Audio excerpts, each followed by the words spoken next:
starting from the asset and liability management. So firstly, what is asset and liability management? Asset liability management can be defined as a mechanism to address the risk faced by a bank due to mismatch between assets and liabilities.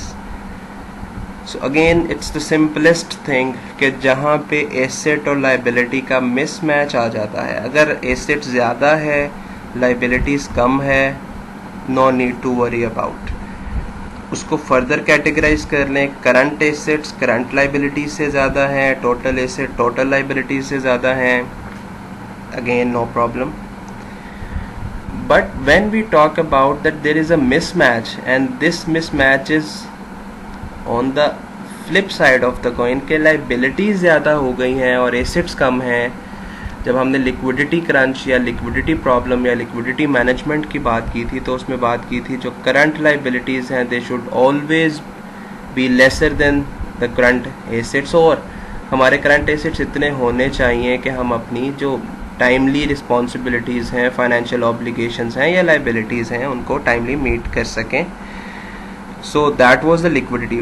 लेकिन जब हम total assets और total liabilities की बात करते हैं तो हम एसेट लाइबिलिटी मैनेजमेंट की बात कर रहे हैं, हम उस बैंक की सॉल्वेंसी की बात कर रहे हैं, हम उस बैंक की सलाहियत की बात कर रहे हैं कि बैंक अपने आप को गोइंग कंसर्न रख सकता है. अकाउंटिंग में एक टर्म यूज़ होती है that the company is a going concern, जिसका मतलब ये होता है कि कंपनी एक लॉन्गर पीरियड ऑफ टाइम के लिए या एक स्पेसिफिक फ्यूचर टाइम पीरियड के लिए गोइंग कंसर्न है, अपने ऑपरेशंस रन कर सकती है, अपने एसेट्स को अपनी लाइबिलिटीज़ के साथ मैच कर सकती है या लाइबिलिटीज़ को अपने एसेट्स के साथ फुलफिल कर सकती है. So this is a going concern assumption कि कंपनी की working capital requirements day to day needs को पूरा करने के लिए उसके पास इतने एसेट्स मौजूद हैं, इतने रिसोर्सेज मौजूद हैं कि वो अपने ऑपरेशंस को कॉन्टीन्यूस रख सकेगी, ऑपरेशंस को परफॉर्म कर सकेगी. तो जब हम एसेट लाइबिलिटी मैनेजमेंट की बात करते हैं तो इसका मतलब भी यही है that it's a risk that is faced by the bank due to a mismatch between assets and liabilities, and it can be either due to liquidity or changes in interest rate. So यहाँ पे मैं बताता चलूँ बहुत सारे bank को risk मौजूद हैं, बट जो मेजर रिस्क बैंक जिसको फेस करता है वो दो, इसको हम क्रेडिट रिस्क कहते हैं और इंटरेस्ट रेट रिस्क कहते हैं. फॉर एग्जांपल, अगर बैंक जब क्रेडिट देता है, लोन देता है, एडवांसेस करता है, अगर वो 10 बिलियन के एडवांसेस हैं तो उसके ऊपर जो रेवेन्यू आना है शायद वो let's say just for an example 5 million या 10 मिलियन आना. सो एक बड़े एक्सपोजर के बाद, एक बड़े रिस्क के बाद एक छोटा या एक रिटर्न उसको मिल रहा होता है. सो वो रिटर्न की लालच में अगर एक मेजर अमाउंट यानी कि जो प्रिंसिपल अमाउंट या वो पैसा जो लेंड किया गया है अगर वो डिफ़ॉल्ट कर जाता है तो रिटर्न उसके मुकाबले में बहुत कम है. सो या तो क्रेडिट ऐसा दिया जाना चाहिए या एक रिस्क मौजूद है कि आपका जो क्रेडिट है, जो आपने पैसा दिया है वो डूब जाता है, डिफ़ॉल्ट कर जाता है. So that is a risk, this should be covered. And secondly there is interest rate risk. जब आपने फाइनेंसिंग की थी लेट्स से, तब उस टाइम पे बैंक की बोरोइंग या बैंक का जो कॉस्ट ऑफ फंड थी वो कम थी, but at a later stage bank की बोरोइंग बढ़ गई, लेकिन आपने जो लोन दिया हुआ है आप उसकी परसेंटेज या आप उसका इंटरेस्ट चेंज नहीं कर सकते by any means due to fluctuation in interest rate. This is a risk. This can go towards the positive side. This can go as the unfavorable for the bank. But the risk is there कि आपने जिस rate पे landing की है हो सकता है आने वाले वक्त में आपको जो बोरोइंग करनी पड़े वो लैंडिंग के रेट से फिर ज़्यादा करनी पड़े, और तब आप चाहते हो फर्दर एडवांसेस करना और कोई लोन ख़रीदने वाला या लोन लेने वाला ना हो. So all these things are actually the risk that a bank faces. So ये एसेट एंड लाइबिलिटी मैनेजमेंट बहुत ज़रूरी है. हम जैसे अगेन मैं डेफिनेशन को रिवाइज कर रहा हूँ. Asset and liability management can be defined as a mechanism to address the risk faced by a bank due to miss between assets and liabilities, and that can be done either due to liquidity और changes in interest rate. So एक mechanism है, एक तरीक़ाकार है जो एक ऐसा way of doing business या ऐसा सोल्यूशन बताता है कि बैंक एक mismatch of asset and liabilities का शिकार ना हो जाए, जो कि एक रिस्क है इंटरेस्ट रेट का भी, क्रेडिट रिस्क का भी, लिक्विडिटी का भी। सो इन सब से बच के एक स्मूथ ऑपरेशंस और प्रॉफिटेबल कैसे रहना है, ये एसेट एंड लाइबिलिटी मैनेजमेंट है। So liquidity is an institution's ability to meet its liabilities either by borrowing or converting assets। ये मैं आपको बता चुका हूँ कि जब किसी भी ऑर्गेनाइजेशन को लाइबिलिटीज़ फुलफिल करनी है, सो या तो उसके पास पहले से कैश मौजूद होता है, और अगर कैश मौजूद नहीं है तो कुछ ऐसे एसेट्स जिनको, जो कि करंट एसेट्स हैं, उनको मौजूद होना चाहिए ताकि उनको बेच के उनको कैश में कन्वर्ट करके लाइबिलिटीज़ पे ऑफ हो सकें। So coming forward, asset management, इसी को मैं आगे फर्दर एक्सप्लेन करूँगा कि that the banks try to find borrowers who will pay high interest rate and unlikely to default. So आप कैसे बेहतर एसेट एंड लाइबिलिटी मैनेज कर सकते हैं, आप कैसे अपने एसेट्स को, क्वालिटी को इम्प्रूव कर सकते हैं। द फर्स्ट वे इज़ ऐसे बोरोवर्स बैंक ढूंढता है जो आपको ज़्यादा रेट ऑफ इंटरेस्ट देने पे एग्री है। This is the ideal situation, और वो डिफ़ॉल्ट करने के या इंसॉल्वेंट होने के चांसेस भी बहुत कम है। So this is the ideal situation कि एक ऐसा कस्टमर जो इंटरेस्ट रेट भी हाई दे और डिफ़ॉल्ट भी ना करे। Normally it is said in finance that high risk high return. So यहाँ पे हम बात कर रहे हैं हाई इंटरेस्ट भी, हाई रिटर्न भी, लेकिन रिस्क भी कम हो। So this is the ideal situation. अलबत्ता बैंक की कोशिश ज़रूर होती है या होनी चाहिए कि bank, so again this is the ideal situation जिसमें बैंक हाई इंटरेस्ट रेट भी ले और डिफ़ॉल्ट का रिस्क भी कस्टमर को कम हो। Normally there is a trade off between the two. थोड़ा रिस्क ज़्यादा होता है तो हाई इंटरेस्ट रेट भी मिल जाता है, but the bank should and must try this point के ज़्यादा से ज़्यादा वो कस्टमर्स या बोरोवर्स ढूंढे जो आपको ज़्यादा रिटर्न देने को भी तैयार हैं, ज़्यादा इंटरेस्ट देने को भी तैयार हैं, और उनका डिफ़ॉल्ट करने का रिस्क भी कम है। Then for the better asset management, banks try to purchase securities with high returns and low risk. It is almost the same thing. In the first point we were talking about the borrowers, ऐसे लोग जो loan लेते हैं, जो institutions या companies, and at the other stage there are securities which are being sold in the market. So वो securities जो market में available हैं वो उनको purchase करें, but again the securities which are providing higher returns and having low default risk. Then the bank must attempt to lower risk by diversification. This is very important point, and this is achievable and it should be achievable. As you had already listened that don't put all your eggs in one basket. So finance में एक बड़ी common term है कि आप सारे का सारा पैसा या investment या capital एक ही जगह पे मत लगाएं, because अगर again there is a higher risk के रिवॉर्ड भी मिल सकता है। लेट्स से कि आपने उसी ऐसी जगह पे इन्वेस्ट कर दिया जहाँ पे बहुत ज़्यादा रिवॉर्ड मिल गया, but on the other side risk is very high. अगर वो आपकी इन्वेस्टमेंट सक्सेसफुल ना हो सकी या वो आपके टारगेटेड प्लान्स के मुताबिक ना चल सकी investment, they will end up with straight loss. तो इसलिए कहा जाता है डाइवर्सिफाई योर पूल और diversify your investment. So you need to invest in different, for example the bank try to diversify के वो लैंडिंग भी करे, वो गवर्नमेंट सिक्योरिटी ले, वो थोड़ी हायर जो रिस्क सिक्योरिटीज़ हैं वो भी ले ले, वो कुछ डेरिवेटिव्स में इन्वेस्ट कर दे, कुछ फॉरेन एक्सचेंज में इन्वेस्ट कर दे, कुछ स्टॉक्स में इन्वेस्ट कर दे। So by any means do not make all your pool of investment into one side, जिसका नतीजा ये निकल सकता है कि अगर एक इन्वेस्टमेंट डूब गई तो it will come up with a very huge loss and the bank may not be able to survive. And lastly, managing liquidity of its assets to satisfy reserve requirements, so avoiding huge cost. As you already know कि bank जब करता है या जब bank deposits लेता है तो obviously वो डिपॉजिट होल्डर्स कभी ना कभी अपना पैसा वापस लेने आ सकते हैं। सो बैंक को जब भी एसेट खरीदने हैं या अपने एसेट मैनेजमेंट के अंदर इस चीज़ का ख्याल रखना है या चाहिए कि वो ऐसी जगह उस पैसे को फर्दर एसेट इन्वेस्ट करे कि जब डिपॉजिटर्स अपना पैसा या लाइबिलिटीज़ जनरेट हों तो आप उसके अगेंस्ट अपने एसेट्स को रेडी रखें और वो एसेट्स को बेच के या एसेट्स के अगेंस्ट लाइबिलिटीज़ को फुलफिल किया जा सके।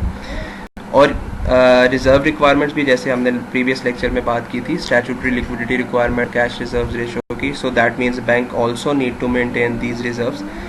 अगर वो रिजर्व्स कम पड़ जाते हैं, कुछ ऐसे एसेट खरीद लिए गए या ऐसी जगहों पे इन्वेस्ट कर दिया गया जहाँ पे बज़ाहिर रिटर्न ज़्यादा था, बट उनकी लिक्विडिटी मिसमैच हो गई या उनका टेन्योर मिसमैच हो गया लाइबिलिटीज़ और एसेट्स का, और एट द एंड कुछ के लिए भी पैसे नहीं बचे, सो ऐसी सिचुएशन में आपको फर्दर बोरोइंग करनी पड़ेगी, और वो बोरोइंग हो सकता है एक ज़्यादा रेट ऑफ इंटरेस्ट के ऊपर करनी पड़े।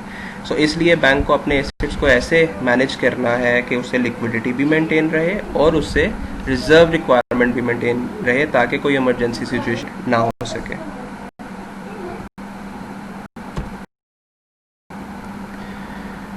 Then moving forward, the last thing that we need to discuss in today's lecture is capital adequacy management. The capital adequacy ratio is important from the point of view of solvency of the banks and their protection from untoward events which arise as a result of liquidity risk as well as the credit risk that banks are exposed to in normal course of the business. As I have already told you कि bank interest rate risk भी bear करता है, credit risk भी bear करता है, और भी बहुत सारे रिस्क हैं। सो ऐसी सिचुएशन, ऐसी अनवांटेड अनटूवर्ड्स इवेंट्स या कोई ऐसे अनविलिंग अनफॉर्चुनेट इवेंट्स ना हो जाएं जिसकी वजह से बैंक लिक्विडिटी प्रॉब्लम का शिकार हो जाए। सो ऐसी सिचुएशन में बैंक को अपना कैपिटल इतना मेंटेन रखना है, एडिक्वेट रखना है, सफिशिएंट रखना है कि वो अपनी तमाम लाइबिलिटीज़ को ऐसे अनफॉर्चुनेट इवेंट्स में मीट कर सके। सो this is how capital adequacy management is important, कि अगर किसी बैंक को लॉस हो जाता है किसी अनफॉर्चुनेट की वजह से, तो अगर एक सफिशिएंट कैपिटल मौजूद है तो इसका मतलब है कि बैंक अपने कैपिटल से उस रिस्क को, उस लॉस को, उस अनफॉर्चुनेट इवेंट के अकरेंस और रिजल्ट्स को किसी हद तक मैनेज कर सकता है। So capital adequacy management bank को इंसॉल्वेंट होने से, बैंक करप्ट होने से या डिफॉल्ट करने से बचा लेती है। The capital adequacy ratio is a measurement of a bank's available capital expressed as a percentage of the bank's risk-weighted credit exposure. The capital adequacy ratio is also known as the capital to risk-weighted asset ratio. Is used to protect depositors and promote the stability and efficiency of financial systems around the world. So again, जितना ज़्यादा capital adequate होगा, जितना ज़्यादा capital bank के पास मौजूद होगा, depositors को उससे प्रोटेक्शन मिलेगी। बिकॉज बैंक जब किसी को लेंडिंग करता है, एडवांसेस करता है, तो वो बैंक का अपना पैसा नहीं है, वो पैसा है जो डिपॉजिटर से लिया गया है। सो बोरोवर्स हैं, बैंक के लिए तो वो लाइबिलिटी है। सो जब भी कोई डिपॉजिटर बैंक को लोन या आप समझ लें डिपॉजिट दे रहा है, अकाउंट ओपन करके अपना पैसा वहाँ सेविंग के लिए रखवा रहा है, तो अगर बैंक का कैपिटल, बैंक की इक्विटी एडिक्वेट है, ज़्यादा है, तो at least the depositor is satisfied, the depositor is protected, कि अगर बैंक ने कोई ऐसी एडवांसेस किए, कोई ऐसी लैंडिंग की है जिसमें लॉस हो गया, तो बैंक के पास फिर भी कैपिटल में इतना पैसा मौजूद होगा कि बैंक उन डिपॉजिटर्स का या डिपॉजिट होल्डर्स का या बोरोवर्स का पैसा वापस कर सके। और ना सिर्फ डिपॉजिटर्स प्रोटेक्टेड हैं, बल्कि कोई बैंक इस सिचुएशन में नहीं आएगा कि वो डिफ़ॉल्ट कर जाए या इंसॉल्वेंसी की पोजीशन पे चला जाए। तो इसका मतलब है वो फाइनेंशियल सिस्टम भी बेहतर चल रहा है, या फाइनेंशियल सिस्टम को एक रिस्क जो कि बैंक के डिफ़ॉल्ट करने से हो सकता था वो नहीं है। सो कैपिटल एडिक्वेसी मैनेजमेंट क्यों इम्पॉर्टेंट है? The first thing, it helps to prevent bank failure या रन ऑन बैंक या इंसॉल्वेंसी। मैं आपको बता चुका हूँ कि अगर बैंक के पास एडिक्वेट कैपिटल मौजूद है तो बैंक एक लॉस को बेयर कर सकता है और फेलियर से होने से बच सकता है। Then it is important as it affects return for the owners of the bank. Again bank जब लेंडिंग करता है या बैंक जो एडवांसेस देता है और उसके ऊपर वो अर्निंग कर रहा होता है, तो वो अर्निंग के लालच में या उस अर्निंग के पीछे एक मेजर प्रिंसिपल अमाउंट अगर डबो दी जाए, that becomes the risk of the owners, number 1। Number 2, bank अपने एसेट से, अपने रिसोर्सेज से बहुत सारे ऐसे एसेट जनरेट करता है जो इन फ्यूचर उसको रिटर्न दें। अब वो बैंक की कोशिश तो ये है कि बैंक को हायर रिटर्न्स मिलें, जैसे अभी हमने डिस्कस किया कि बैंक उन सिक्योरिटीज़ में इन्वेस्ट करना चाहता है जिसमें हायर रिटर्न्स मिले, बैंक उनको लैंडिंग करना चाहता है जो हायर इंटरेस्ट दें और उनका रिस्क भी कम हो। सो बैंक का कैपिटल जो है that plays an important role towards the return from that lending और investment. And lastly, as you all know, a minimum amount of a bank capital is also required to be kept under regulation. जैसे State Bank of Pakistan कहता है SLR और CRR रखना. So capital bank failure से भी बचाता है, bank का रिटर्न भी डिपेंडेंट होता है कैपिटल के ऊपर, एंड रेगुलेटरी रिक्वायरमेंट्स भी हैं कि एक सर्टन लेवल ऑफ कैपिटल जो है वो मेंटेन करना है. Now we'll discuss some numerical part and that may be the last slide. So capital adequacy management में कुछ रेशोज हैं जो इम्पॉर्टेंट हैं अंडरस्टैंड करना. The first one is return on asset, जिसका फॉर्मूला है net profit after tax divided by assets. So जितना ज़्यादा ये रेशो होगी, क्योंकि न्यूमरेटर में नेट प्रॉफिट है, सो जितनी ज़्यादा ये रेशो होगी उतना बैंक के लिए या किसी भी ऑर्गेनाइजेशन के लिए वो बेहतर है. और रिटर्न ऑन एसेट बेसिकली हमें ये बताता है कि जो एसेट हमने बनाए हैं वो हमें कितना प्रॉफिट जनरेट करके दे रहे हैं. अगर बहुत ज़्यादा एसेट बनाए हैं और उनसे प्रॉफिट नहीं आ रहा, so that means we probably are wasting those assets, कि उन एसेट से उतना रेवेन्यू ही जनरेट नहीं हो रहा जितना हम एक्सपेक्ट कर रहे थे. So the more this ratio will be, the beneficial it will be for the organisation. So net profit after tax divided by asset means के एसेट आपको कितना नेट प्रॉफिट जनरेट करके दे रहे हैं. Then secondly, return on equity, जिसका formula है net profit after tax divided by equity capital. Again this ratio, the more this ratio will be, the better it will be for the organisation. इसका मतलब ये है कि आप अपनी equity के थ्रू कितना प्रॉफिट जनरेट कर रहे हैं. अगर आपने बहुत ज़्यादा इक्विटी इकट्ठी कर ली है, अगर बहुत ज़्यादा इक्विटी मौजूद है और फिर भी प्रॉफिट जनरेट नहीं हो रहा, इसका मतलब है आप अपनी एलोकेशन ऑफ फंड्स ठीक नहीं कर रहे. जहाँ पैसा लगाना चाहिए था, जो एसेट्स खरीदने चाहिए थे, आपने इक्विटी के तौर पे पैसा रखा हुआ है, लेकिन आप you are not being able to expand your business और invest that amount. So again, the more this ratio will be, the better it will be for the organization or the bank. And lastly, there is always a trade-off between safety and returns to the equity holder. Trade-off means कि अगर आप एक achieve करने की कोशिश करेंगे तो दूसरा आपके हाथ से निकल जाएगा. So there is a trade-off. The bank needs to choose between the safety and returns. As I have already told you, higher risk, high reward.